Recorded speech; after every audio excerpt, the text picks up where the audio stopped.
We are not building products for what people want to eat today, because by the time we have them, we will be too late. We're trying to look ahead and trying to figure out what to build so that when we have it ready, the markets will be there.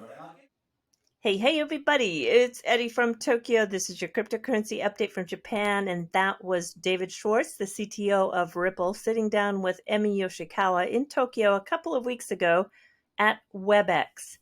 And it was interesting, right? The company Ripple is not building what people want and need today. They're trying to look ahead, as they are doing in this Wave 7 grant theme. I think by far this is the most forward-looking list of development that's going to be submitted by independent developers. They're looking to jumpstart their vision and technology with winning a grant. These grants are paid out in XRP, and I hope someday they will be paid out in yield earned in a DeFi mechanism, so there isn't a downward pressure on the XRP price, because all those grant winners trade into fiat to fund their build. So let's hope that there's a future way to capture that capital for the developers who win. These use cases are all about the DEX, and that is the decentralized exchange that is native, built in to the XRP ledger. The entire list is excellent, but what really catches my eye is the yield aggregators and the cross-chain liquidity pool aggregators. This is where the DeFi trading, possibly against the market maker, is going to have some quantifiable measure of XRP that's locked up and becomes highly in demand. If it's popular and used, that's the kind of impact we need to see to drive demand, which ultimately impacts price. It's no secret I don't rely on Ripple to build value of XRP. Never have, never will. And as attorney Bill Morgan points out here, in a Ripple email chain, XRP is highly reliant on retail speculation. And there's the hope that the XRP ledger will bring 5 new Ripples to the ledger. Sherry reminds us that Ripple hired Lexicon Compass to actually prove Ripple does not affect the price based on their efforts. This global consulting firm headquartered in Chicago did just that in their analysis. This is why I've been saying for years, pay attention to the builders. Tonight, I'm going to have free an independent builder on the XRP ledger. And check this out. Anthony Welfare, an advisor to Ripple for their CBDCs, he commented on my post and said that the team at Free World are very smart and some great solutions bridging crypto and fiat payments at POS, point of sale. He thinks it's going to be an interesting interview. That gave me some excitement. And there's a pending announcement coming from Spendabits, who also builds on the XRP ledger, an independent developer outside of the Ripple sphere.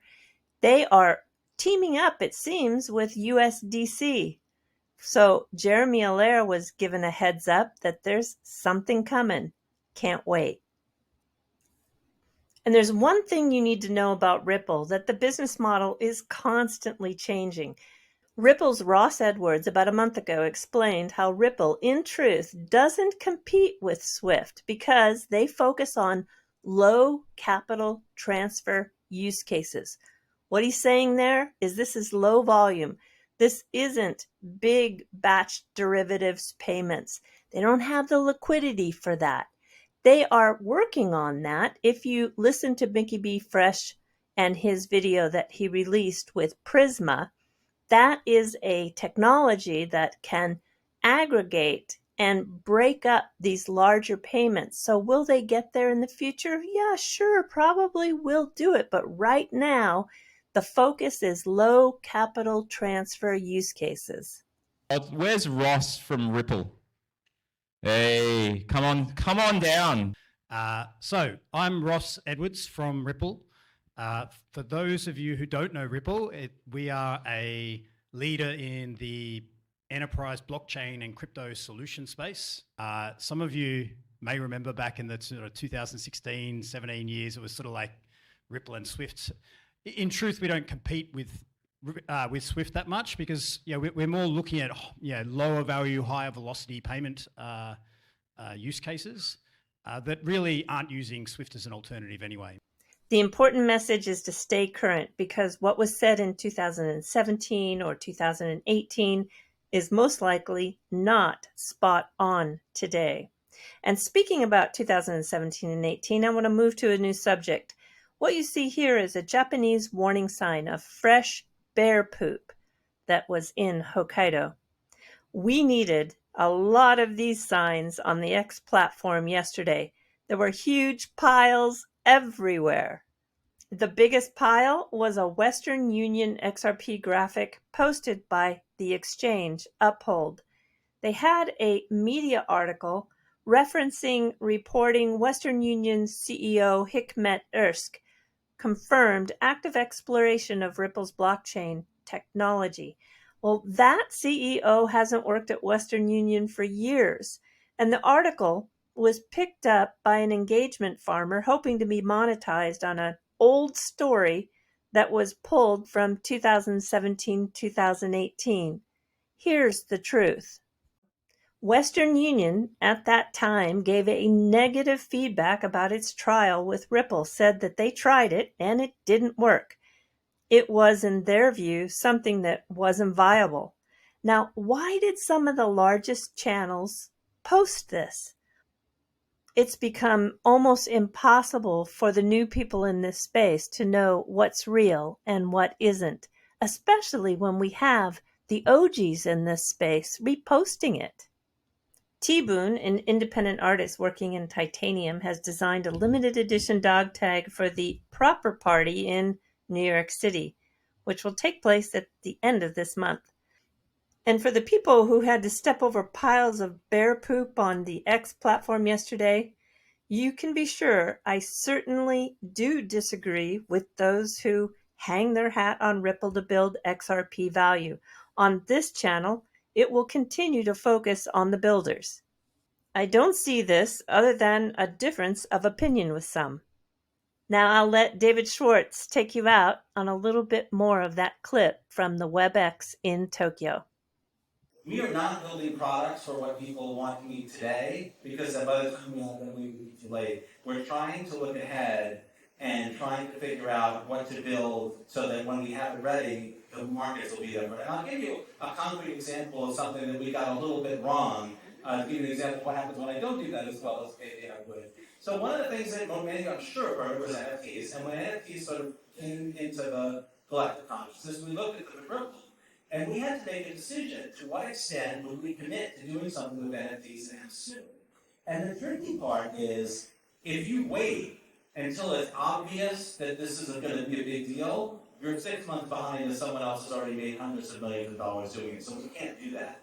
But you can't commit to every idea, that somebody comes up with, and make a major effort, because you're turning nobody wants to be an employee working on a project that then gets canceled. So a lot of it is about calibrating the level of our response and then checking to see if we got it right. In other words, so let's say when NFTs first came into the collective consciousness, Ripple was like, yeah, we're going to do something.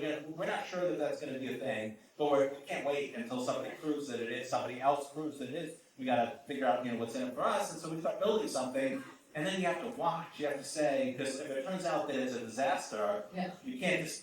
You have to be honest with the people who are working on that project and tell them, hey, look, we thought this, you could be honest with your employees and with yourself from the beginning. And so that level of sort of calibrating the level of our response, monitoring what's going on in the market, seeing if things are going the way that we think they are or not, and then adjusting our response. And all senior leadership at Ripple, has responsibility for that. We have meetings usually about 4 times a year, we take 1 to 3 days away from everybody else, and we just we're doing the right stuff. An example is the automated market maker. I would love to see it. I personally love it. I would love to see it, as soon as possible. But there's very significant risk in any change that you make to a public blockchain. And obviously, I don't want to mess up the public ledger any more than anybody else does. but also just like it's something that we think is strategically important both for us and for the ledger, but also we have to temper that with the risk. If we actually, like if any software change actually corrupted the blockchain, you know, the last time that happened to a major blockchain was Bitcoin in 2013. It wasn't terribly disruptive, but only because Bitcoin wasn't that big at the time. If you imagine exchanges, you know, fixing a situation where a major blockchain had to be rolled back. I mean, it's almost unthinkable, but it happened to the Bitcoin blockchain in 2013 and above, you know. So it's sort of balancing the constraints of our priorities not being the community's priorities, and justifiably so, and that's fine. And us having our own business demands of like we have people who want to use the AMM feature right now, and we want them to be able to. And it's just the difficulty of keeping the software secure while we're also trying to look at the people who run nodes on the XRP ledger run those nodes because they have some business reason to do so, right? Like if you run a node on the XRP ledger because you submit transactions to it, your cost to run that node depends on how much traffic there is on the ledger. So it's a public good that imposes costs on other people. And there's a constant challenge. This was a big deal with NFTs. NFTs increase the cost of everybody running over because it's just really doing what's up. And if you don't care about NFTs, you just want to use the XRP ledger for payments, that's a minus. That makes the XRP ledger worse for you, but it makes it better for other people. And so when you have decisions that have pluses and minuses for you, like you're deciding whether to change jobs, or you're deciding what to major in, or you're deciding who to marry even, when most of the costs and benefits are borne by the same person, it's the person who's making the decision, those decisions are not that difficult. But they're much more difficult when you're trying to make decisions that impose costs and benefits on other people and different people. And so there's an incredible challenge of trying to figure out what's fair. And I have to say that does stress me a lot. I think it stresses everybody in the blockchain community, the governance of blockchain. And the secret to mass adoption is a fantastic feature. It really is. That is the secret.